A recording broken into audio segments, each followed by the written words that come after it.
بسم الله الرحمن الرحيم إنا أنزلناه قرآنا عربيا لعلكم تعقلون نحن نقص عليك أحسن القصص بما أوحينا إليك هذا القرآن وإن كنت يضل به كثيرا ويهدي به كثيرا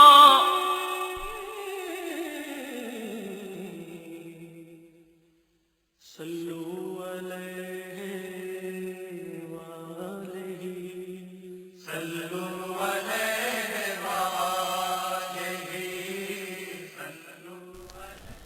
السلام علیکم ورحمۃ اللہ وبرکاتہ۔ تمام تعریف اس ذات اقدس کے لیے سزاوار ہے جس نے جمیع کائنات عوالم کو ان کی استعداد و قابلیت کے مطابق ظلمت عدم سے نور وجود میں لا کر اپنے کمالات اسمائی و صفاتی کے علم و شہود سے بہرمند کیا۔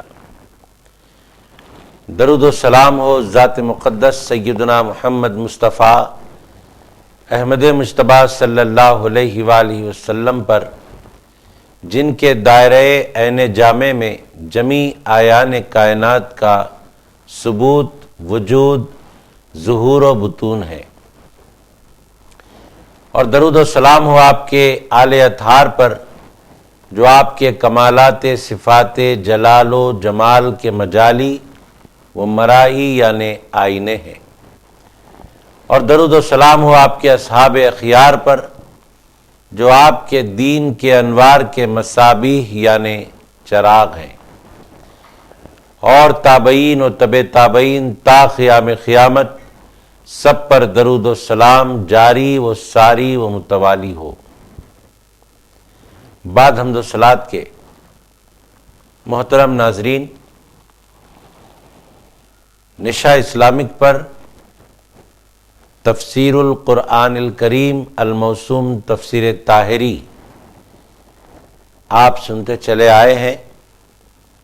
آج انشاءاللہ تعالی پارہ نمبر 2 اور رکوع نمبر 7 سنانے کی سعادت حاصل کی جائے گی۔ اس کا ترجمہ، اس کی تفسیر آپ کے سامنے پیش کی جائے گی۔ آئیے ہم اس رکوع کا آغاز کرتے ہیں۔ اعوذ باللہ من الشیطان الرجیم، بسم اللہ الرحمن الرحیم، یا ایہا الذین آمنوا کتب علیکم الصیام کما کتب علی الذین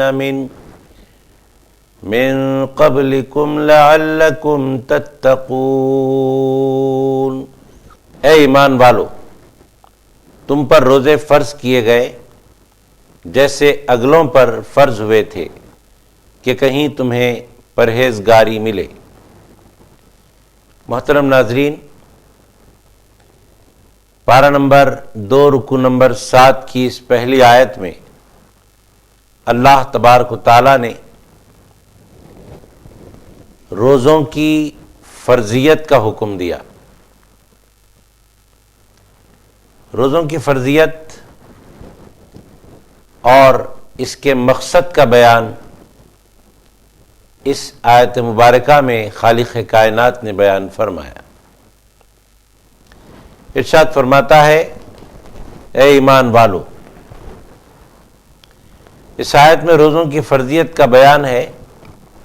روزہ شرع میں اس کا نام ہے کہ مسلمان خواہ مرد ہو یا حیض و نفاس سے خالی عورت صبح صادق سے غروب آفتاب تک بنیت عبادت خورد و نوش و مجامعت ترک کرے۔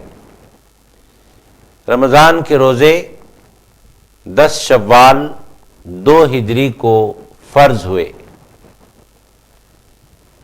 اس آیت سے ثابت ہوتا ہے کہ روزے عبادت قدیمہ ہیں، زمانے آدم علیہ السلام سے تمام شریعتوں میں فرض ہوتے چلے آئے، اگرچہ ایام و احکام مختلف تھے مگر اصل روزے سب امتوں پر لازم رہے۔ اللہ تبارک و تعالیٰ نے اس آیت مبارکہ میں ایمان والوں سے خطاب کیا، وہ اس لیے کہ جتنے بھی اعمال ہیں، نماز ہو کہ روزہ، زکوٰۃ ہو کہ حج، سارے اعمال صالحہ اہل ایمان کے لیے ہیں، کیونکہ پہلے ایمان ہے تو بعد میں عمل صالح۔ اعمال صالحہ کے احکام ان لوگوں کے لیے ہرگز نہیں ہے جو ایمان نہیں رکھتے۔ ہر عمل اہل ایمان کے لیے رکھا گیا۔ ایمان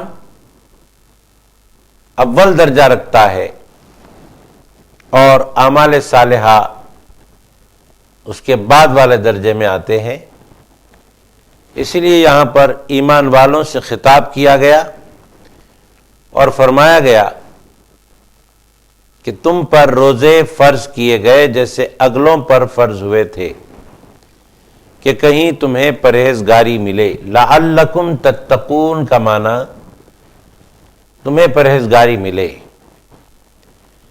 تو روزے کا مقصد بیان کیا جا رہا ہے۔ روزہ رکھا گیا ہو لیکن پرہیزگاری حاصل نہ ہو تو پھر وہ روزہ ایسا روزہ ہوا کہ جو صرف فرض کی ادائی وہاں مقصود رکھی بندے نے، حالانکہ روزے کا مقصد صرف فرض کی ادائی نہیں بلکہ اپنے آپ کو متقی بنانا، اپنے اندر تقوی و پرہیزگاری پیدا کرنا، یہ روزے کا مقصد ہے۔ روزے دار بندہ روزوں کے ذریعے اپنے آپ کو متقی و پرہیزگار بناتا ہے۔ روزے رکھ کر بھی اگر کوئی پرہیزگار اور متقی نہ بنے تو دراصل اس نے روزے کی روح اور روزے کے مقصد کو نہیں سمجھا۔ اللہ تبارک و تعالیٰ نے مقصد روزہ بیان فرما کر بندوں کو یہ بتا دیا کہ روزے کی فرضیت کا مقصد اے بندے تجھے بھوکا پیاسا رکھنا نہیں ہے، تجھے مجامعت سے دور رکھنا نہیں ہے محض، بلکہ تجھے بھوکا رکھا جا رہا ہے، تجھے پیاسا رکھا جا رہا ہے، تجھے مجامعت سے دور رکھا جا رہا ہے، تو صرف اس لیے رکھا جا رہا ہے تاکہ تیرے اندر تقوی اور پرہیزگاری پیدا ہو اور گناہوں سے اجتناب ہو، بچے، کیونکہ یہ نفس کا ایسا علاج ہے روزہ کہ روزوں کے ذریعے نفسانی خواہشات کو دبایا جا سکتا ہے اور نفسانی خواہشات پر قابو پایا جا سکتا ہے۔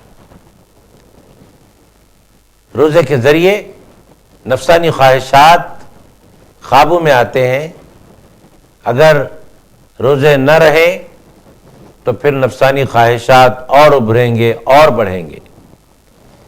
چنانچہ ماہ رمضان مبارک کے علاوہ بھی دیگر مہینوں میں اگر ہماری نفسانی خواہشات اگر ابھرتی ہیں اور تقاضے کرتی ہیں کہ ہم گناہوں کی طرف مائل ہو جائیں، بدکاریوں کی طرف مائل ہو جائیں، تو ایسی صورت میں فرمایا گیا کہ روزے رکھ لیا کرو، روزوں کی برکت سے خواہشات نفسانی میں مبتلا ہونے سے تم بچ جاؤ گے۔ آگے اللہ تبارک و تعالی ارشاد فرماتا ہے، بسم اللہ الرحمن الرحیم، ایاما معدودات فمن كان منكم مريضا أو على سفر فعدة من أيام أخر وعلى الذين يطيقونه فدية طعام مسكين فمن تطوع خيرا فهو خير له وأن تصوموا خير لكم إن كنتم تعلمون۔ گنتی کے دن ہے تو تم میں جو کوئی بیمار یا سفر میں ہو تو اتنے روزے اور دنوں میں، اور جنہیں اس کی طاقت نہ ہو وہ بدلہ دیں ایک مسکین کا کھانا، پھر جو اپنی طرف سے نیکی زیادہ کرے تو وہ اس کے لیے بہتر ہے، اور روزہ رکھنا تمہارے لیے زیادہ بھلا ہے اگر تم جانو۔ محترم ناظرین، یہاں پر روزے کے مسائل بیان کیے جا رہے ہیں، اور فرمایا جا رہا ہے کہ روزے تم پر فرض ہوئے تو ایام معدودات، گنتی کے دن، ایسا نہیں کہ سال بھر تمہیں روزہ رکھنے کا حکم دیا گیا ہو، ایسا نہیں کہ سال میں 6 ماہ تمہیں روزہ رکھنے کا حکم دیا گیا ہو۔ تمہارے اوپر کوئی زیادہ بار نہیں ڈالا جا رہا ہے، بلکہ تمہارے اوپر اتنا ہی بار ڈالا جا رہا ہے جتنا تم سنبھال سکتے ہو۔ فرمایا جا رہا ہے ایام معدودات، گنتی کے دن۔ وہ کتنے دن ہے گنتی کے؟ یعنی صرف رمضان کا 1 مہینہ، 1 مہینہ تو آسانی کے ساتھ، آرام کے ساتھ روزے رکھے جا سکتے ہیں۔ الحمدللہ ہم بھی دیکھتے آ رہے ہیں روز بروز روزے رکھنے کا شوق و ذوق بڑھتا جا رہا ہے۔ بڑے تو بڑے ہیں، ننھے منھے بچے بھی روزہ بڑے شوق و ذوق سے رکھتے ہیں۔ بچوں کو بھی روزہ رکھوانا چاہیے تاکہ انہیں ترغیب ہو۔ محترم ناظرین، بات آگے بڑھتی ہے اور چند مسائل سے ہم کو واقفیت ہوتی ہے۔ اللہ تبارک تعالیٰ فرماتا ہے فَمَنْ كَانَ مِنْكُمْ مَرِيضًا أَوْ عَلَى سَفَرٍ، تو تم میں جو کوئی بیمار یا سفر میں ہو۔ دیکھیے، الدین یسر، دین آسان ہے۔ دین کے احکام پر، دین اسلام کے احکام پر عمل کرنا دشوار نہیں، آسان ہے۔ اللہ تبارک و تعالیٰ نے یہاں ارشاد فرمایا روزوں کے احکام کے ساتھ ہی، تو تم میں جو کوئی بیمار یا سفر میں ہو، مطلب یہ کہ سفر سے مراد وہ سفر ہے جس کی مسافت 3 دن سے کم نہ ہو۔ اس آیت میں اللہ تعالیٰ نے مریض و مسافر کو رخصت دی کہ اگر اس کو رمضان مبارک میں روزہ رکھنے سے مرض کی زیادتی یا ہلاکت کا اندیشہ ہو، یا سفر میں شدت و تکلیف کا، تو وہ مرض و سفر کے ایام میں افطار کرے اور بجائے اس کے ایام مہینہ کے سوا اور دنوں میں اس کی قضا کرے۔ ایام مہینہ 5 دن ہیں جن میں روزہ رکھنا جائز نہیں، دونوں عیدین اور ذی حجہ کی 11ویں، 12ویں، 13ویں تاریخیں۔ محترم ناظرین اکرام، آئیے مسائل کی دنیا میں ہمیں چند باتوں سے واقفیت ضروری ہے روزے کے بارے میں۔ یہاں پر ایک مسئلہ بیان کیا گیا، وہ یہ کہ مریض کو محض وہم پر روزے کا افطار جائز نہیں جب تک دلیل یا تجربہ یا طبیب حاذق نے خبر دی ہو۔ کوئی اچھے ڈاکٹر نے، کوئی اچھے طبیب نے یہ کہا ہو کہ اگر تم روزہ رکھو گے تو تمہاری جان کو خطرہ ہے، تو ایسی صورت میں کہ روزہ رکھیں گے تو جان جانے کا خوف ہے، یا روزہ رکھیں گے مرض بڑھنے کا خوف ہے، ایسی صورت میں یہاں پر مسائل بیان ہو رہے ہیں، اور یہ فرمایا جا رہا ہے کہ ایسی صورت میں آپ روزہ نہ رکھ کر بعد میں قضا کر سکتے ہیں۔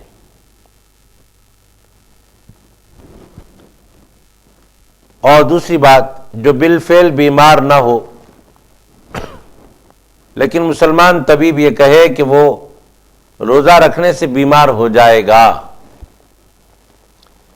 وہ بھی مریض کے حکم میں داخل ہے۔ آگے اور ایک مسئلہ آتا ہے کہ حاملہ یا دودھ پلانے والی عورت کو اگر روزہ رکھنے سے اپنی جان یا بچے کی جان یا اس کے بیمار ہو جانے کا اندیشہ ہو تو اس کو بھی افطار جائز ہے۔ افطار یعنی روزہ نہ رکھنا جائز ہے، بعد میں قضا روزے رکھ لے۔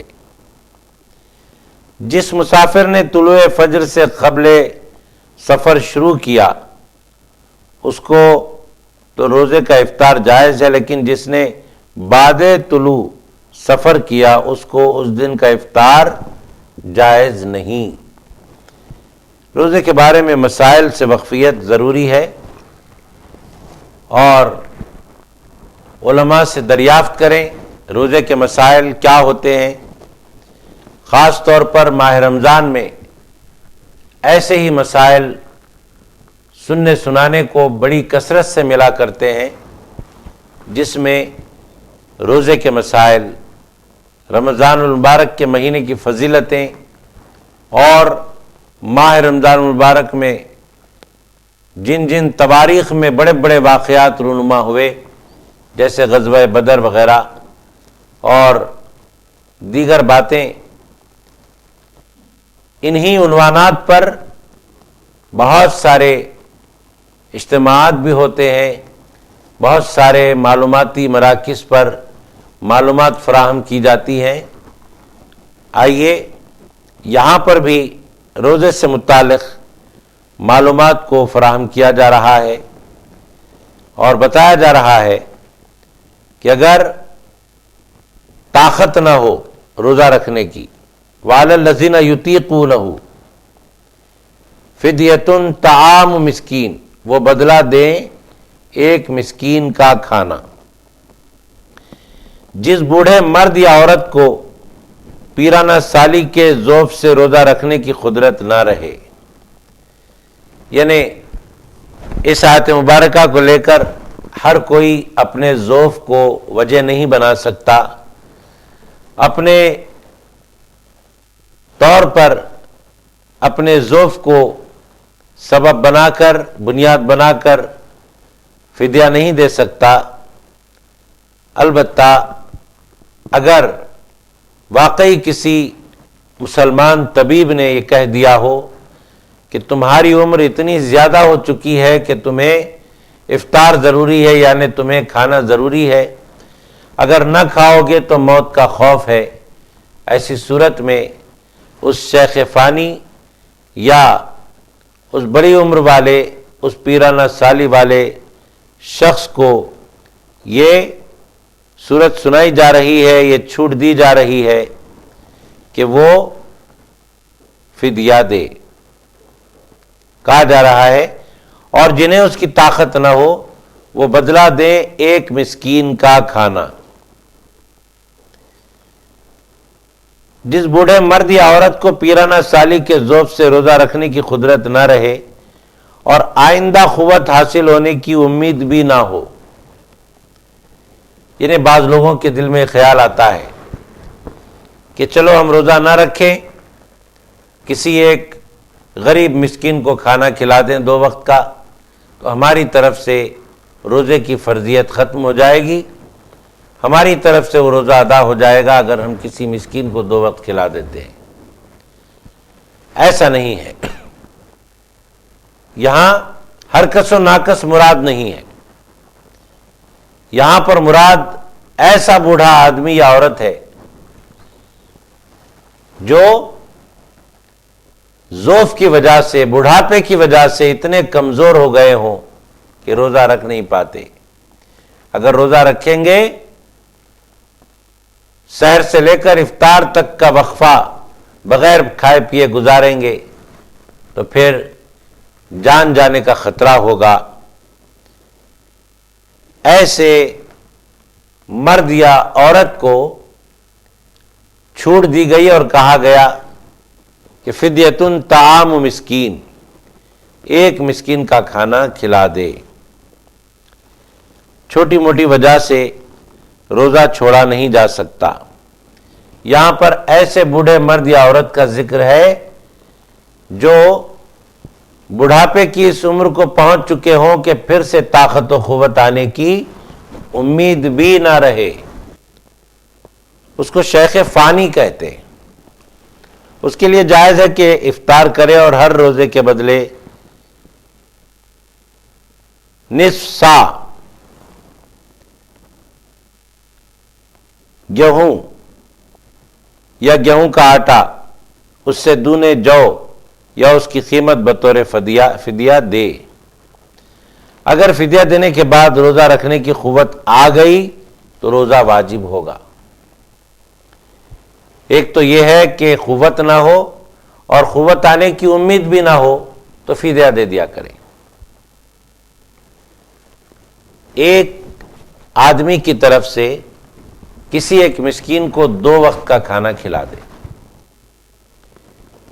لیکن اگر اس بوڑھے آدمی میں یا بوڑھے عورت میں طاقت و قوت آ گئی ہو تو اب فدیہ دینے سے کام نہیں چلے گا.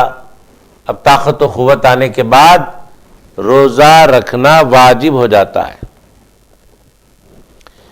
اگر شیخ فانی نادار ہو اور فدیہ دینے کی قدرت نہ رکھے تو اللہ تبارک و تعالیٰ سے استغفار کرے اور اپنے عفو و تقصیر کی دعا کرتا رہے. یعنی ایسا آدمی ہے جو طاقت و قوت کے اعتبار سے روزہ بھی نہیں رکھ سکتا اور فدیہ بھی نہیں دے سکتا. غربت کا یہ عالم ہے. تو یہاں پر مسئلہ بیان کیا جا رہا ہے کہ ایسا آدمی یا عورت کثرت سے استغفار کرے اور اللہ رب العزت کی بارگاہ میں عفو و درگزر کرنے کا معروضہ رکھے. خالق کائنات ہر ایک کے حال کو جانتا ہے، کون روزہ رکھنے کے لائق ہے اور کون روزہ نہیں رکھ سکتا، یہ سب اللہ کو معلوم ہے. اب بندہ جہاں تک ہو سکے نیک اعمال کرنے کی کوشش کرے. لاکھ کوششوں کے باوجود بھی اگر نیک عمل کرنا دشوار ہو، ناممکن ہو، تو ایسی صورت میں جو کچھ رعایتیں دی گئی ہیں ان رعایتوں کو اختیار کیا جا سکتا ہے. محترم ناظرین اکرام، بس بندوں کو چاہیے کہ اللہ کی بارگاہ میں سجدہ ریز ہونے اور اس کی خوشنودی کی خاطر روزے رکھنے کی ہر بندے کو حتی المقدور کوشش کرنی چاہیے. آگے فرمایا جا رہا ہے کہ اگرچہ مسافر و مریض کو افطار کی اجازت ہے لیکن زیادہ بہتر و افضل روزہ رکھنا ہی ہے. یعنی ایک مسکین کو 2 وقت کا کھانا کھلا دو. اگر تم کمزور ہو اور طاقت آنے کی امید بھی نہ رہے اور کمزوری کی حالت میں روزہ رکھو گے تو جان جانے کا خطرہ ہو، ایسی صورت میں فدیہ دے لیا کرو ایک مسکین کو 2 وقت کا کھانا. لیکن آگے یہ فرمایا جا رہا ہے وَأَن تَصُومُوا خَيْرٌ لَكُمْ إِن كُنتُمْ تَعْلَمُونَ. تم فدیہ دینے کے خیال سے اپنے آپ کو کمزور نہ سمجھو. واقعی کمزور ہو تو وہ اور بات ہے، لیکن فدیہ دے کر روزہ رکھنے کی مشقت سے بچنے کی نیت سے ہرگز تم اپنے آپ کو کمزور و ناتوان نہ سمجھو۔ فرمایا جا رہا وَأَن تَصُومُوا خَيْرٌ لَكُمْ إِن كُنتُمْ تَعْلَمُونَ، تو وہ اس کے لیے بہتر ہے، اور روزہ رکھنا تمہارے لیے زیادہ بھلا ہے اگر تم جانو۔ فدیہ دینے سے بہتر یہ ہے کہ تم روزہ رکھ لیا ہی کرو۔ اس سے معلوم ہوا کہ اگرچہ مسافر و مریض کو افطار کی اجازت ہے، لیکن زیادہ بہتر و افضل روزہ رکھنا ہی ہے۔ بندہ اللہ کی رحمت کا متلاشی ہونا چاہیے۔ جن جن اعمال کے ذریعے وہ اللہ کی رحمت پا سکتا ہے پالے۔ اس دنیا میں جو حیات دی گئی ہے وہ ایک مہلت کے طور پر دی گئی ہے۔ حیات کے ساتھ اللہ نے مہلت بھی دی، جب وقت آئے گا تو یہ حیات ختم ہو جائے گی، اور حیات کے ساتھ ہی سارے نیک اعمال کرنے کا سلسلہ بھی ختم ہو جائے گا۔ آگے ماہ رمضان مبارک کے بارے میں آیت مبارکہ آ رہی ہے، آئیے ہم اور آپ اس آیت مبارکہ کو پڑھنے کی سعادت حاصل کرتے ہیں، اور اس کے ترجمے و تفسیر کو بھی سننے سنانے کی سعادتیں حاصل ہوں گی۔ بسم اللہ الرحمن الرحیم۔ شہر رمضان الذی انزل فیہ القرآن فیہ القرآن ھدی للناس وبینات من الھدی والفرقان فمن شہد منکم الشہر فلیصم ومن كان مريضا أو على سفر فعدة من أيام أخر يريد الله بكم اليسر ولا يريد بكم العسر ولتكملوا العدة ولتكبروا الله على ما هداكم ولعلكم تشكرون۔ رمضان کا مہینہ جس میں قرآن اترا، لوگوں کے لیے ہدایت اور رہنمائی اور فیصلے کی روشن باتیں۔ تم میں سے جو کوئی یہ مہینہ پائے ضرور اس کے روزے رکھے، اور جو بیمار یا سفر میں ہو تو اتنے روزے اور دنوں میں اللہ تبارک و تعالیٰ تم پر آسانی چاہتا ہے اور تم پر دشواری نہیں چاہتا، اور اس لیے کہ تم گنتی پوری کرو۔ محترم ناظرین اکرام، ماہ رمضان مبارک کی فضیلت اور اس کے فضائل بیان کیے جا رہے ہیں۔ اس کی خصوصیت کی طرف ہماری توجہات کو مبذول کیا جا رہا ہے، اور فرمایا جا رہا ہے شہر رمضان الذی انزل فیہ القرآن۔ رمضان کا مہینہ جس میں قرآن اترا، لوگوں کے لیے ہدایت۔ اس کے معنی ہے مفسرین کے اقوال کے مطابق یہ کہ رمضان وہ ہے جس کی شان و شرافت میں قرآن پاک نازل ہوا۔ نمبر 2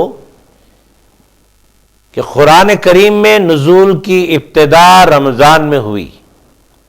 نمبر 3 قرآن کریم ماہ رمضان مبارک کی شب قدر میں لوح محفوظ سے آسمان دنیا کی طرف اتارا گیا اور بیت العزت میں رکھا گیا۔ یہ اسی آسمان پر ایک مقام ہے، یہاں سے وقتاً فوقتاً حسب اقتضائے حکمت جتنا جتنا منظور ہوا، اللہ تبارک و تعالیٰ کو جبرائیل علیہ السلام لاتے رہے۔ تمام قرآن پاک 30 پارے قرآن مجید کے پورا از ابتدا تا انتہا 23 سال کے عرصے میں نازل ہوا قرآن پاک۔ محترم ناظرین، یہاں پر بتایا جا رہا ہے کہ قرآن پاک کے نزول کا مہینہ ہے ماہ رمضان المبارک۔ اس مہینے کی قدر و منزلت بہت ہے۔ رسول کریم صلی اللہ علیہ وآلہ وسلم نے اس مہینے کے بارے میں ارشاد فرمایا کہ رجب اللہ کا مہینہ، شعبان میرا مہینہ، اور رمضان میری امت کا مہینہ۔ محترم ناظرین، ماہ رمضان المبارک امت کی طرف منسوب کیا گیا اور فرمایا گیا کہ یہ میری امت کا مہینہ ہے۔ بہت سارے فضائل ماہ رمضان المبارک کے، کہ رمضان المبارک کا مہینہ جس میں روزے فرض کیے گئے، آقا نامدار صلی اللہ علیہ وآلہ وسلم نے ماہ رمضان المبارک کے فضائل بھی بیان کیے، اور ماہ رمضان المبارک میں روزوں کی فرضیت کا مقصد اور روزے رکھنے کے ثواب سے بھی اپنی امت کو مطلع فرمایا۔ آگے فرمایا جا رہا ہے کہ لوگوں کے لیے ہدایت اور رہنمائی اور فیصلے کی روشن باتیں، تو تم میں جو کوئی یہ مہینہ پائے ضرور اس کے روزے رکھے، اور جو بیمار یا سفر میں ہو تو اتنے روزے اور دنوں میں۔ سرکار دو عالم صلی اللہ علیہ وآلہ وسلم ایک مرتبہ ممبر شریف پر تشریف لے جا رہے تھے، اور ممبر شریف پر جاتے ہوئے ایک زینے پر قدم رکھا، فرمایا آمین۔ دوسرے زینے پر قدم رکھا سرکار علیہ السلام نے اور فرمایا آمین، اور تیسرے زینے پر قدم رکھا اور فرمایا آمین۔ بعد میں لوگوں نے دریافت کیا، سرکار آج ہم نے آپ کو خلاف معمول عمل کرتا ہوا دیکھا، اور وہ عمل آمین آمین آمین کہنا ہے، اس کی وجہ کیا ہے؟ تو آقائے دو جہاں صلی اللہ علیہ وآلہ وسلم نے ارشاد فرمایا، جب میں ایک زینے پر قدم رکھا تو جبرائیل علیہ السلام کہہ رہے تھے، ہلاک ہو جائے وہ شخص جو ماہ رمضان المبارک کا مہینہ پایا اور اس میں روزے نہ رکھے۔ جب میں نے اور ایک زینے پر قدم رکھا تو جبریل یہ کہہ رہے تھے، ہلاک ہو جائے وہ شخص جو اپنے ماں باپ کو آخری عمر میں پایا اور ان کی خدمت نہ کی۔ اور جب میں اور ایک زینے پر قدم رکھا تو جبریل علیہ السلام کہہ رہے تھے، ہلاک ہو جائے وہ شخص جس کے سامنے میرا نام لیا گیا ہو اور وہ مجھ پر درود نہ پڑھے، ایسا شخص بھی ہلاک ہو جائے۔ تو میں نے جبرائیل علیہ السلام کی ان تینوں دعاؤں پر، جو دعائیں ہلاکت ہیں، ہلاکت والی دعائیں، ان تینوں دعاؤں پر میں نے آمین کہہ دیا۔ اب ہمیں جاننا چاہیے، جو دعا سید الملائکہ نے کیا ہو اور جس دعا پر سید الانبیاء صلی اللہ علیہ وآلہ وسلم نے آمین کہا ہو، وہ دعا کیسے قبول نہیں ہوتی؟ یقیناً اللہ کی بارگاہ میں وہ دعا قبول ہو جاتی ہے۔ تو یہ دعائے ہلاکت اس آدمی کے لیے جو رمضان شریف کا مہینہ پاتا ہے اور اس میں روزے نہیں رکھتا، ہیلے بہانے ڈھونڈ کر روزے چھوڑ دیتا ہے۔ ہم کو چاہیے ماہ رمضان المبارک میں روزے رکھنے کے لیے کوشش کریں، روزے نہ رکھنے کے لیے ہرگز بہانے ہیلے نہ ڈھونڈیں۔ فرمایا پروردگار عالم نے کہ یرید اللہ بکم الیسر ولا یرید بکم العسر، اللہ تو تم پر آسانی چاہتا ہے، تم پر دشواری نہیں چاہتا۔ وہ آسانی چاہتا ہے، اسی لیے تو بیماروں کو رعایت دی۔ وہ آسانی چاہتا ہے، اسی لیے تو اللہ نے مسافرین کو رعایت دی۔ وہ آسانی چاہتا ہے، تبھی تو خالق کائنات نے ایسے احکام بیان فرمائے اور نازل فرمائے کہ ان احکام کے مطابق عمل بندوں کے لیے بڑا آسان ہو گیا۔ حدیث پاک میں آتا ہے، حضور صلی اللہ علیہ وآلہ وسلم نے ارشاد فرمایا کہ مہینہ 29 دن کا بھی ہوتا ہے اور 30 دن کا بھی ہوتا ہے۔ 29 دن کا بھی ہوتا ہے تو چاند دیکھ کر روزے شروع کریں اور چاند دیکھ کر افطار کریں۔ اگر 29 رمضان کو چاند کی رؤیت نہ ہو تو 30 دن کی گنتی پوری کرو۔ چاند دیکھنے کا ایک عجیب مرحلہ ہوتا ہے ماہ رمضان مبارک میں، ہر شخص کی نظر آسمان کی طرف لگی رہتی ہے۔ یہاں پر کھلے طور پر یہ بیان کیا جا رہا ہے کہ مہینہ کبھی 29 اور کبھی 30 کا ہوتا ہے۔ اللہ تبارک و تعالیٰ فرماتا ہے کہ تم وَلِتُكْمِلُوا الْعِدَّةَ، یعنی تم گنتی پوری کرو۔ گنتی پوری کرنے کا مطلب 29واں مہینہ اگر ہے 29 روزے رکھو، 30واں مہینہ اگر ہے تو 30 روزے رکھو۔ اللہ تبارک و تعالی تمہارے لیے دشواری نہیں چاہتا، تمہارے لیے آسانی چاہتا ہے۔ آگے ہم اور آپ آئیے آیت پڑھنے کی سعادتیں حاصل کرتے ہیں اور یہ سننے سنانے کا شرف حاصل کرتے ہیں کہ اللہ رب العزت نے آنے والی آیت میں کیا ارشاد فرمایا۔ بسم اللہ الرحمن الرحیم۔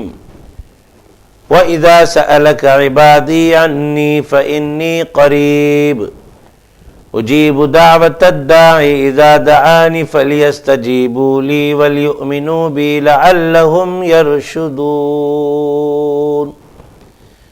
اور اے محبوب صلی اللہ علیہ وآلہ وسلم، جب تم سے میرے بندے مجھے پوچھیں تو میں نزدیک ہوں، دعا قبول کرتا ہوں پکارنے والے کی جب مجھے پکارے، تو انہیں چاہیے میرا حکم مانے اور مجھ پر ایمان لائیں کہ کہیں راہ پائیں۔ اس آیت مبارکہ میں اللہ تبارک و تعالیٰ نے ارشاد فرمایا کہ میں بندوں کے قریب ہوں، جب وہ مجھے پکارتے ہیں تو میں ان کی پکار سنتا ہوں۔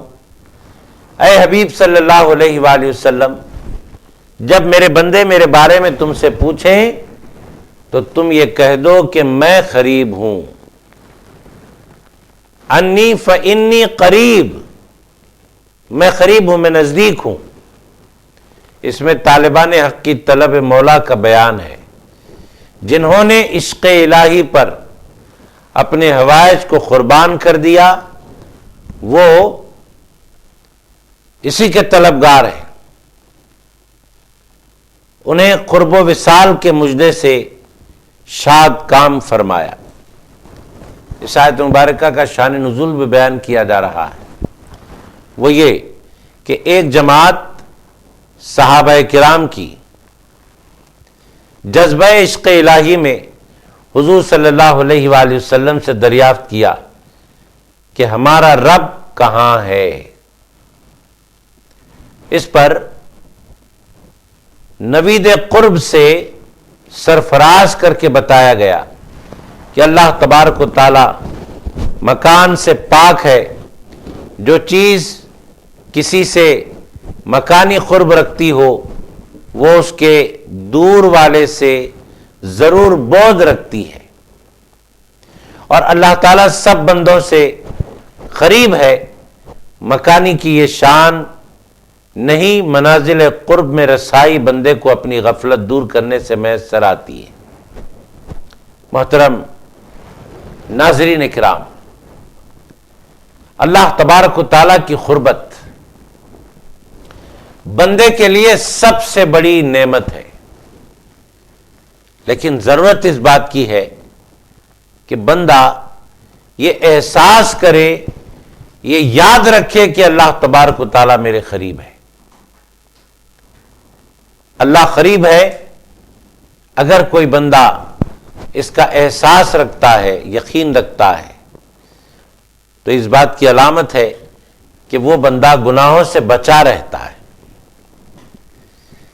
اگر گناہوں میں مبتلا ہے بندہ، تو یہ اس بات کی دلیل ہے کہ بندے نے وہ بات بھلا دی کہ اللہ قریب ہے، کیونکہ اگر باپ قریب ہو تو بیٹا گناہ نہیں کرتا، استاذ قریب ہو تو استاذ کے قریب رہتے ہوئے شاگرد گناہ نہیں کرتا، پیر قریب ہو اور پیر کے قریب ہوتے ہوئے مرید گناہ نہیں کرتا۔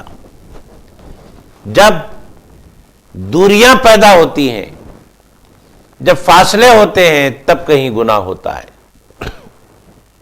یہاں پر اللہ تبارک تعالیٰ فرماتا ہے کہ میں قریب ہوں، تو جب باپ قریب ہے تو بیٹا گناہ نہیں کرتا، استاذ قریب ہے تو شاگرد گناہ نہیں کرتا، پیر قریب ہے تو مرید گناہ نہیں کرتا۔ مگر یہ کیسے ہو جاتا ہے کہ اللہ قریب ہے اور بندہ گناہ کرتا ہے؟ یہ عجیب بات ہوئی نا۔ تب یہاں پر اس کا جواب یہ ہے کہ اللہ تو بندے کے قریب ہے ضرور، لیکن بندہ اللہ سے بہت دور ہو گیا۔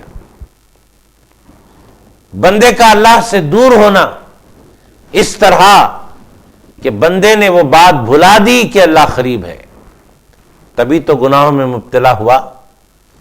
لیکن اگر اسے یہ یقین ہوتا، یہ احساس ہوتا کہ اللہ قریب ہے، تو پھر اللہ کے قریب ہوتے ہوئے، اللہ کو قریب جانتے ہوئے گناہگار ہرگز وہ بن نہیں سکتا، اس لیے کہ اللہ کے قریب ہوتے ہوئے وہ گناہ کر بھی نہیں سکتا۔ اس کا گناہ اسی وقت ہوتا ہے جب کہ وہ اللہ کی قربت سے غافل رہے۔ جب غافل ہوتا ہے تب اس سے گناہ ہوتا ہے، اگر وہ غافل نہیں رہتا تو پھر اس سے گناہ بھی نہیں ہوتا۔ بندے کو چاہیے کہ ہر لمحہ، ہر آن اللہ تبارک و تعالیٰ کو اپنے قریب سمجھے، جانے، تاکہ پرہیزگاری میں مزید اضافہ ہو۔ اللہ تبارک تعالیٰ فرماتا ہے اجیب دعوت الداعی اذا دعان، دعا قبول کرتا ہوں پکارنے والے کی جب مجھے پکارے۔ دعا عرض حاجت ہے، اور بندے کو چاہیے کہ اللہ تبارک و تعالیٰ سے مانگے۔ جب بندہ اللہ کو پکارتا ہے تو اللہ تبارک و تعالیٰ بندے کی پکار پر لبیک عبدی فرماتا ہے، اے میرے بندے میں حاضر ہوں۔ یہاں پر فرمایا جا رہا ہے کہ بندے کو اپنی تمام حاجات اللہ تبارک و تعالیٰ سے عرض کرنی ہے۔ دعا میں صدق و اخلاص وغیرہ بھی ہونا چاہیے۔ دعا کرنے والا اللہ تبارک و تعالیٰ کی طرف متوجہ رہے، اللہ کو پکارنے والا یقین کے ساتھ پکارے، تو پھر خالق کائنات کا جواب اس کی پکار پر جو آتا ہے وہ کیسے آتا ہے؟ وہ جواب سنائی نہیں دیتا، بلکہ محسوس کیا جاتا ہے ادھر سے بندے نے پکارا اپنی حاجت کو لے کر، ادھر سے اللہ تبارک و تعالیٰ نے جواب دیا، تو اس کا جواب کیسے ہوتا ہے؟ اس کا جواب حاجت کو پورا کر دینا ہی اس کا جواب ہوتا ہے۔ اپنی حاجت کو پورا کروانے کے لیے آواز دینا یہ بندے کا کام ہے، اور بندے کی حاجتوں کو پورا کرتے ہوئے بندے کو یاد فرمانا یہ اللہ تبارک و تعالیٰ کی عنایت ہے بندے پر۔ اب یہاں پر ایک مسئلہ بیان کیا جا رہا ہے کہ ناجائز کاموں کے لیے دعا کرنا جائز نہیں، اور دعا کے آداب میں سے یہ بھی ہے کہ حضور قلب کے ساتھ قبول کا یقین رکھتے ہوئے دعا کرے اور شکایت نہ کرے کہ میری دعا قبول نہ ہوئی۔ جب دعا کریں تو پورے یقین کے ساتھ کہ میری یہ دعا قبول ہونے والی ہے، اس یقین کے ساتھ کریں۔ اور جب ہم نے دعا کی اور دعا کرنے کے بعد فوراً اس دعا کا اثر دیکھنے میں نہیں آیا تو شکایت نہ کریں، صبر کریں۔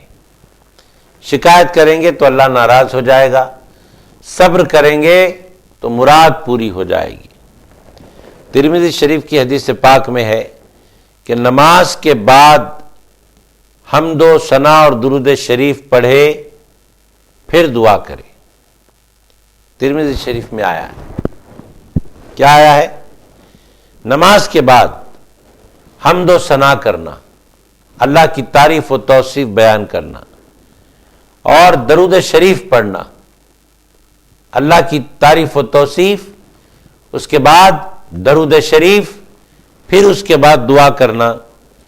ترمذی کی حدیث پاک ہمیں دعا کے آداب سکھاتی ہے۔ ہمیں چاہیے کہ ان دعا کے آداب کو دعا کرتے وقت میں ملحوظ رکھیں اور کوئی بات خلاف ادب نہ ہو اور ناجائز چیزوں کی دعا ہرگز نہ کریں، جائز چیزوں کی دعا کریں۔ آگے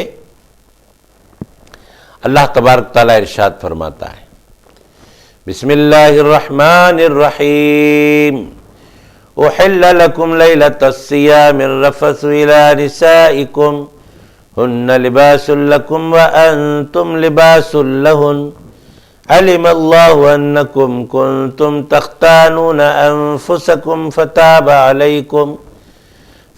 علیکم وعفا عنکم فالآن باشروهن وابتغوا ما كتب الله لكم وكلوا واشربوا حتى يتبين لكم الخيط الأبيض من الخيط الأسود من الفجر ثم أتموا الصيام إلى الليل ولا تباشروهن وأنتم عاكفون في المساجد تلك حدود الله فلا تقربوها كذلك يبين الله آياته للناس لعلهم يتقون۔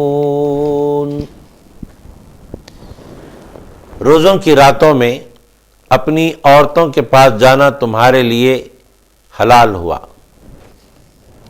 یعنی آپ نے ابھی سنا کہ روزے کی حالت میں کھانا پینا اور اپنی بیوی سے ملنا یعنی مجامعت، ان تین چیزوں کو منع کر دیا گیا، روک دیا گیا ان چیزوں سے۔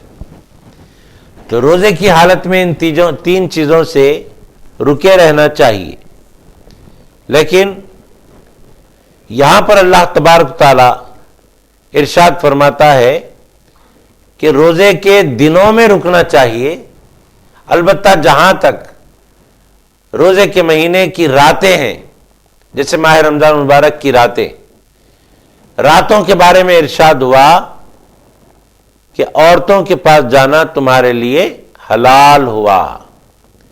مطلب یہ کہ کھانا پینا اور جمع ان تینوں سے باز رہنے کا حکم دیا روزے داروں کو، لیکن کب تک؟ سحر سے لے کر افطار تک۔ جب افطار ہو جائے اس کے بعد یہ تینوں چیزیں اب جائز ہو جاتی ہیں، جبکہ روزے کی حالت میں ناجائز تھی۔ تو جب روزے کا وقت پورا ہو جاتا ہے، افطار ہو جاتا ہے، تو رات کے وقت کھانے کی بھی اجازت ہے، رات کے وقت پینے کی بھی اجازت ہے، پانی وغیرہ مشروبات جائز، اور رات کے وقت خاص طور پر یہاں عورتوں سے ملنے کے بارے میں فرمایا گیا کہ تم پر جائز کیا گیا، تم پر حلال کیا گیا روزے کے مہینوں کی راتوں میں اپنی عورتوں سے ملنا۔ شرائع سابقہ میں افطار کے بعد کھانا پینا، مجامعت کرنا نماز عشاء تک حلال تھا۔ آقا دو جہاں صلی اللہ علیہ وآلہ وسلم سے پہلے جو شریعتیں تھیں شریعت مصطفیٰ علیہ الصلاۃ والسلام سے پہلے جو شریعتیں تھیں دنیا میں، اس میں کھانے پینے اور جماع کی اجازت صرف مغرب سے لے کر عشاء تک تھی، افطار سے لے کر عشاء تک۔ لیکن بعد نماز عشاء یہ سب چیزیں شب میں بھی حرام ہو جاتی تھیں۔ آپ غور فرمائیں کہ امت محمدیہ صلی اللہ علیہ وآلہ وسلم پر اللہ تبارک و تعالیٰ کی کتنی مہربانیاں ہیں۔ پہلی والی امتوں پر صرف افطار سے لے کر عشاء تک کا وقت تھا کھانے پینے اور جماع کرنے کا، لیکن جیسے عشاء ہو جاتی، عشاء ہوتے ہی ہر چیز پھر سے ناجائز ہو جاتی روزے دار پر اور حرام ہو جاتی، یہ ساری چیزیں شب میں حرام ہو جاتی۔ لیکن امت محمدیہ علیہ الصلاۃ والسلام ساری رات کھانے پینے اور جمع کرنے کے لیے ایسے اللہ تبارک و تعالیٰ کی مہربانیوں سے سرکار علیہ الصلاۃ والسلام کے لائے ہوئے آسان احکامات کے ذریعے اتنے مشرف اور اتنے سعادت مند اور اتنے نصیب والے ہیں کہ ان کے لیے کھانے پینے اور جماع کا وقت تھوڑا سا نہیں رکھا گیا بلکہ ساری رات رکھا گیا۔ افطار سے لے کر پھر سحر تک جب چاہیں کھا سکتے ہیں، پی سکتے ہیں اور جماع کی اجازت ہے۔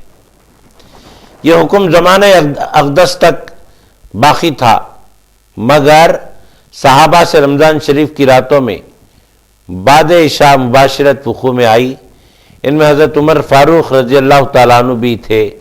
اس پر وہ حضرات نادم ہوئے اور درگاہ رسالت مآب صلی اللہ علیہ وآلہ وسلم میں عرض حال کیا۔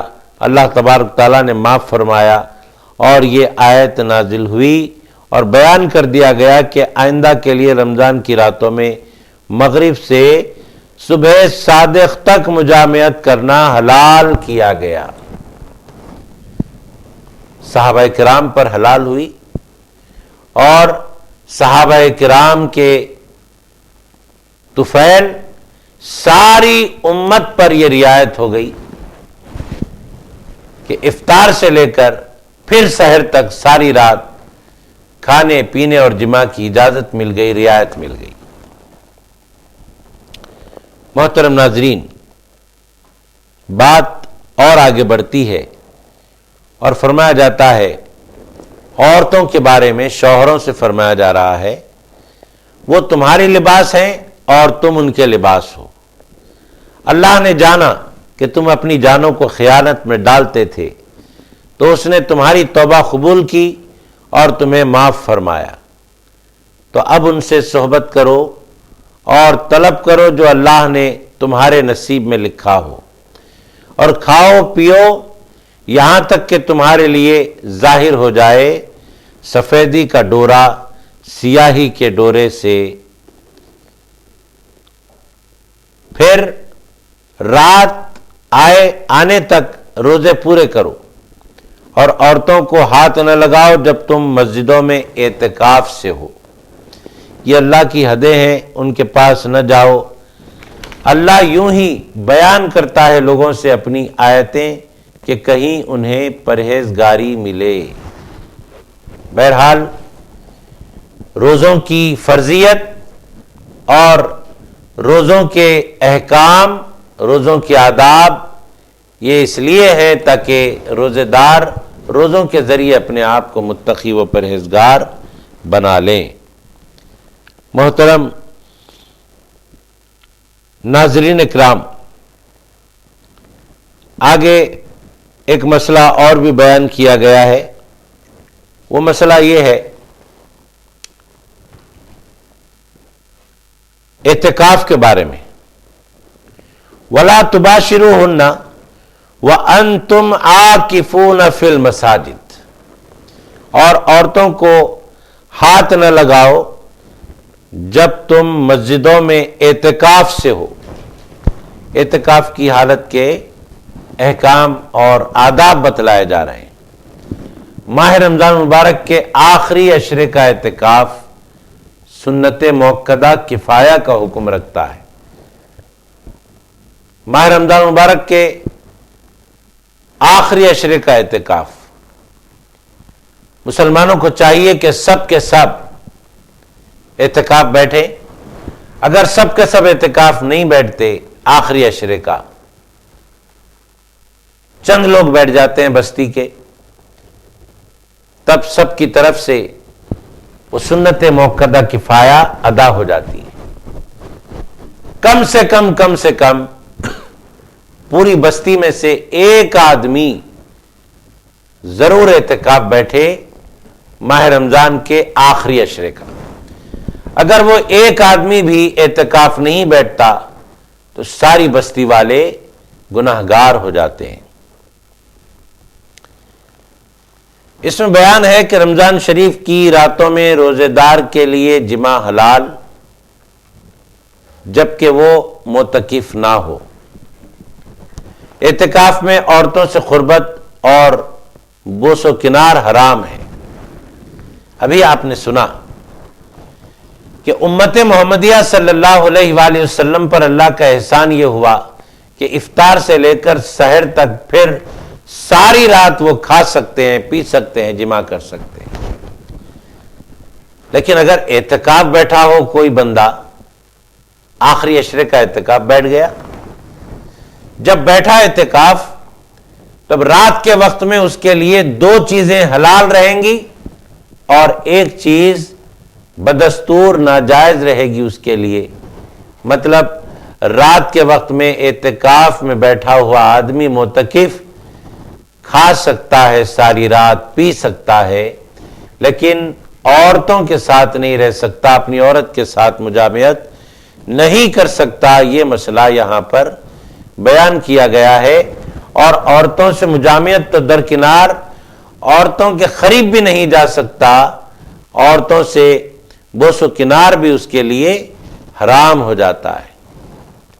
مردوں کے اعتکاف کے لیے مسجد ضروری ہے۔ جب اعتکاف مرد آدمی بیٹھنا چاہے تو اس کو مسجد میں بیٹھنا ضروری ہے۔ معتکف کو مسجد میں کھانا پینا سونا سب جائز ہے۔ عورتوں کا اعتکاف ان کے گھروں میں جائز ہے۔ یعنی کوئی عورت اعتکاف بیٹھنا چاہتی ہے تو اس کو چاہیے کہ وہ اپنے گھر میں ہی اعتکاف بیٹھے، اللہ تبارک تعالیٰ اس کو ثواب عطا فرما دے گا۔ اور ایک مسئلہ آ رہا ہے، اعتکاف ہر ایسی مسجد میں جائز ہے جس میں جماعت قائم ہو، جماعت سے نماز پڑھی جاتی ہو، ہر اس مسجد میں اعتکاف بیٹھا جا سکتا ہے۔ مسئلہ، اعتکاف میں روزہ شرط ہے۔ ایسا نہیں ہو سکتا کہ رمضان شریف کے آخری عشرے کا صرف اعتکاف بیٹھا جائے اور روزے نہ رکھے جائیں، ایسا نہیں ہو سکتا۔ اعتکاف بیٹھنا چاہتے ہیں تو روزہ رکھنا وہاں پر شرط فرمایا گیا۔ اعتکاف کے شرائط میں سے ایک شرط یہ ہے کہ روزہ رکھا جائے۔ اگر اعتکاف بیٹھنے والا روزہ نہیں رکھتا، صرف اعتکاف بیٹھتا ہے تو اس کا اعتکاف صحیح نہیں ہے۔ روزے دار کو اعتکاف بیٹھنا چاہیے۔ آئیے اور آگے کی باتیں ہم آپ کو سنانے کی سعادت حاصل کرتے ہیں، اور اللہ تبارک تعالیٰ کی وہ آیت مبارکہ جو اس رکوع کی آخری آیت ہے سنانے کی ہم سعادت حاصل کریں گے۔ بسم اللہ الرحمن الرحیم وَلَا تَأْكُلُوا أَمْوَالَكُمْ بَيْنَكُمْ بِالْبَاطِلِ وَتُدْلُوا بِهَا إِلَى الْحُكَّامِ لِتَأْكُلُوا فَرِيقًا مِّنْ أَمْوَالِ النَّاسِ بِالْإِثْمِ وَأَنْتُمْ تَعْلَمُونَ۔ اور آپس میں ایک دوسرے کا مال ناحق نہ کھاؤ اور نہ حاکموں کے پاس ان کا مقدمہ اس لیے پہنچاؤ کہ لوگوں کا کچھ مال ناجائز طور پر کھا لو جان بوجھ کر۔ محترم ناظرین کرام، یہاں پر اللہ تبارک تعالیٰ نے جو ارشاد فرمایا وہ ہماری روزمرہ کی زندگی میں قابل ذکر ہے، اور روزمرہ کی زندگی میں ایسے واقعات پیش آتے ہیں، ایسے مناظر دیکھنے کو ملتے ہیں کہ ایک کا حق دوسرا مار رہا ہے، ایک کا حق دوسرا چھین رہا ہے۔ ایسے ہرگز نہیں ہونا چاہیے۔ اللہ رب العزت نے ارشاد فرمایا تمہیں اگر کھانا ہی ہے تو پاک چیزیں کھاؤ، ناپاک چیزوں سے بچو۔ جائز طریقے سے جو کمائی ہوتی ہے وہ پاک ہے، اور ناجائز طریقے سے جو کمائی ہوتی ہے وہ ناپاک ہے۔ محترم ناظرین، یہاں پر بیان فرمایا جا رہا ہے وَلَا تَأْكُلُوا أَمْوَالَكُمْ بَيْنَكُمْ بِالْبَاطِلِ، اور آپس میں ایک دوسرے کا مال ناحق نہ کھاؤ۔ ایک دانہ بھی اگر کسی کا ناحق کھا لو گے تو آخرت میں اس کا جواب دینا پڑے گا۔ حساب و کتاب کی منزل بہت کٹھن منزل ہوتی ہے، اسی لیے بزرگوں نے ارشاد فرمایا کہ قبل اس کے کہ تمہارا حساب لیا جائے تم خود اپنا حساب کر لیا کرو۔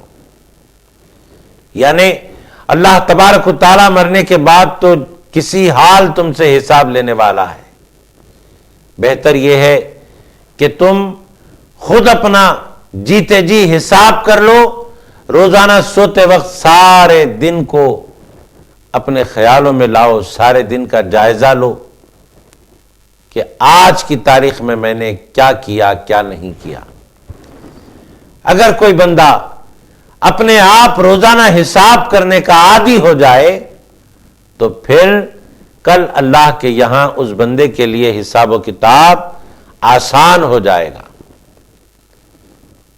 فرمایا گیا کہ ناجائز طور پر کسی کا بھی مال جان بوجھ کر نہ کھایا کرو۔ اس آیت میں باطل طور پر کسی کا مال کھانا حرام فرمایا گیا، خواہ لوٹ کر یا چھین کر یا چوری سے یا جوئے سے یا حرام سے، تماشوں یا حرام کاموں یا حرام چیزوں کے بدلے، یا رشوت یا جھوٹی گواہی یا چغل خوری سے۔ یہ سب ناجائز امور ہیں، یہ سب کے سب ممنوع و حرام ہیں۔ ابھی جو فہرست آپ کے سامنے گنوائی گئی وہ سارے کام اللہ کے ناپسند کام ہے۔ ایک کام بھی ایسا ہم سے نہ ہو جو اللہ تبارک و تعالیٰ کو ناپسند ہو، اللہ تبارک و تعالیٰ کو ناراض کر دے۔ محترم ناظرین کرام، یہاں پر ایک مسئلہ بیان ہوا، وہ یہ کہ ناجائز فائدے کے لیے کسی پر مقدمہ بنانا اور اس کو حکام تک لے جانا ناجائز و حرام ہے۔ اسی طرح اپنے فائدے کی غرض سے دوسرے کو ضرر پہنچانے کے لیے حکام پر اثر ڈالنا، رشوتیں دینا حرام ہے۔ جو حکام ایسے لوگ ہوتے ہیں جو اللہ سے ڈرنے والے ہوتے ہیں وہ ایسی باتوں میں ہرگز نہیں آتے، لیکن جن کے نزدیک دنیا سب کچھ ہوا کرتی ہے وہ رشوت لے کر اپنی آخرت کو تباہ کرتے ہیں اور غلط فیصلے دیتے ہیں۔ حدیث پاک میں آتا ہے کہ مسلمان کے ضرر پہنچانے والے پر لعنت آئی ہے۔ اگر کوئی مسلمان کو تکلیف پہنچاتا ہے تو اس پر اللہ کی لعنت ہے، کیونکہ جب مسلمان پریشانیوں میں گھر جاتا ہے تو اللہ تبارک و تعالیٰ کو یہ ناگوار ہوتا ہے اور اسے ناجائز پریشان کرنے والے پر اللہ تبارک و تعالیٰ کی لعنت ہوتی ہے۔ یہ حدیث پاک میں آیا ہے۔ محترم ناظرین، ہم کو آپ کو یہ بات اچھی طرح سمجھ لینی چاہیے کہ چند دن کی زندگی میں اگر ہم بہت سارا مال کما بھی لیں ناجائز طور پر، تو جاتے وقت میں یہ سارا مال چھوڑ کر جانا ہوگا۔ ایک بادشاہ کا وقت موت جب قریب آ گیا اور ملک الموت آ کر سامنے کھڑے ہو گئے تو بادشاہ نے مہلت مانگی کہ کچھ مہلت دی جائے تاکہ میں اچھے کام کر لوں۔ ملک الموت نے کہا کہ وقت آ چکا ہے، اب مہلت ہرگز تمہیں ملنے والی نہیں ہے۔ تو بادشاہ نے اپنے کمائے ہوئے مال کو دیکھ کر کہا، کون سا مال؟ ناجائز طریقے سے کمایا ہوا مال۔ اس مال سے مخاطب ہو کر اس مال کی طرف اشارہ کرتے ہوئے بادشاہ نے کہا کہ ہائے افسوس، یہ کمبخت مال کی وجہ سے میں آج آخرت کو سنوار نہ سکا، آج میری موت کا وقت آ چکا ہے، لیکن اس ناجائز طریقے سے کمائے ہوئے مال پر لعنت ہے کہ اس مال کی وجہ سے مجھے اللہ کی عبادت و اطاعت کی طرف رغبت نہیں ہوئی۔ جب مال کو لعنتی قرار دے رہا تھا بادشاہ، تو اس وقت اللہ تبارک و تعالیٰ نے مال کو بولنے کی قوت عطا فرمائی اور مال بادشاہ سے بول اٹھا کہ اے بادشاہ، مرتے مرتے بھی تو یہ اپنی غلط بیانی سے کام نہ لے، مرتے مرتے بھی تو اپنی غلط بیانی سے کام لے کر اپنے آپ کی آخرت خراب کر رہا ہے۔ وہ غلط بیانی یہ ہے کہ ہمارا کوئی قصور نہیں ہے، ہم تیرا مال تھے تو ہمارے تابع نہیں تھا، ہم تیرے تابع تھے۔ جب ہم تیرے تابع تھے تو تیرا کام تھا، تیری ذمہ داری تھی کہ ہم کو اللہ اور اس کے رسول کے احکام کے مطابق خرچ کرتا، لیکن تو ہماری محبت میں گم ہو گیا تھا، ہمیں جمع کر کر کے رکھا کرتا تھا۔ آج ہمیں چھوڑ کر جانے کی نوبت آئی ہے، آج وقت موت آ چکا ہے، اب تیرے لیے کوئی مہلت نہیں ہے، ہم پر لعنت نہ بھیج، اپنے آپ کو لعنتی تصور کر، اس لیے کہ ہم تیرے تابع تھے، تو ہمارا تابع نہیں تھا۔ محترم ناظرین کرام، آئیے آج ہم اس بات کا عہد کریں کہ ہم حلال طریقے سے کمائیں گے اور حلال کاموں کے لیے اپنا مال خرچ کریں گے۔ اللہ تبارک و تعالیٰ نے کلام پاک میں جو کچھ احکام بیان فرمائے ہیں وہ سارے احکام ہمارے لیے ہیں، ایمان والوں کے لیے، مسلمانوں کے لیے، کیونکہ حکم اسی وقت دیا جاتا ہے کسی عمل کا جب وہ ایمان والا ہو۔ اگر کوئی ایمان والا نہیں ہے تو اسے ایمان لانے کی بات کی گئی، ایمان لانے کا حکم دیا گیا، اور جو ایمان والا ہے اس کو اعمال صالحہ کا حکم دیا گیا۔ تو جتنے اعمال صالحہ قرآن پاک میں ہیں وہ سارے اعمال صالحہ کے احکام اہل ایمان کے لیے ہیں۔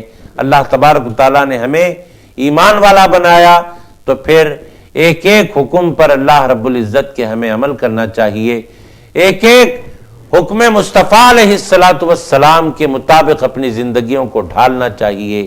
اللہ تبارک و تعالیٰ سے میں دعا کرتا ہوں، پروردگار آج کے اس رکوع میں جو کچھ احکام ہم سے فرمائے گئے ہیں، ہم سب کو ان احکامات پر عمل کی توفیق عطا فرما۔ وصلی اللہ تعالی علی خیر خلقہ ونور عرشہ سیدنا محمد وآلہ واصحابہ اجمعین، والحمد للہ رب العالمین۔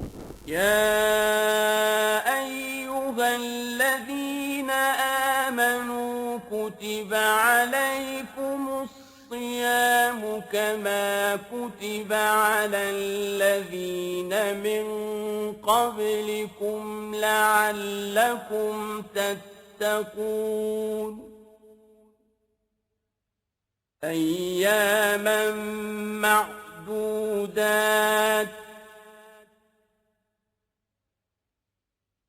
فمن كان منكم مريضا أو على سفر